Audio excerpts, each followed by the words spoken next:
today to represent millions of Americans, including those here in Maryland, who believe that our marriage laws are not, in fact, discriminatory. That marriage is a union of husband and wife for a reason. That these are the only kinds of unions that can make new life and connect those children in love to their mother and father. SB 116 is called the Religious Freedom and Civil Marriage Protection Act, and I believe that it actually protects neither of those things, but I'm going to leave it to others to discuss the ways in which the religious freedom promises made in this bill are not realized in reality. And I would like to focus on what SB 116 does to our public understanding of marriage, that is, to the public purposes of civil marriage. The majority of courts, by the way, as well as the majority of people in the United States, have recognized again and again that marriage equality does not require recognizing same-sex unions as marriages. Why not? Because the heart of the marriage equality idea, the gay marriage idea, is this, and you've heard it over and over again today. There is no difference relevant to marriage between same-sex and opposite-sex couples. And if you see a difference, there's something wrong with you. You're like somebody who was opposed to interracial marriage.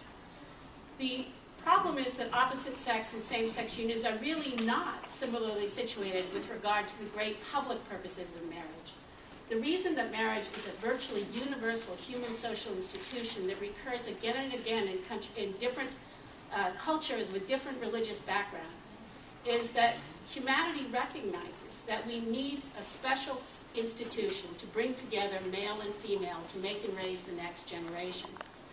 And to get to gay marriage requires that we repudiate this as a public purpose of marriage.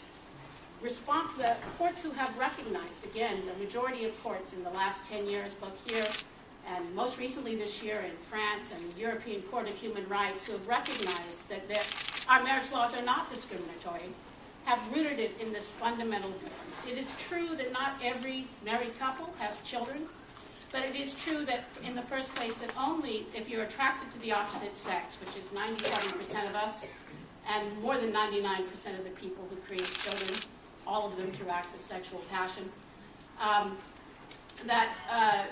the only way that we can give our children the benefit of a mother and father in the same family is to first pledge to a permanent, faithful, sexually exclusive union of man and wife.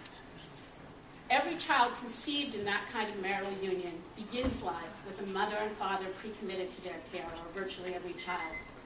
Almost no child in any other relationship can do this.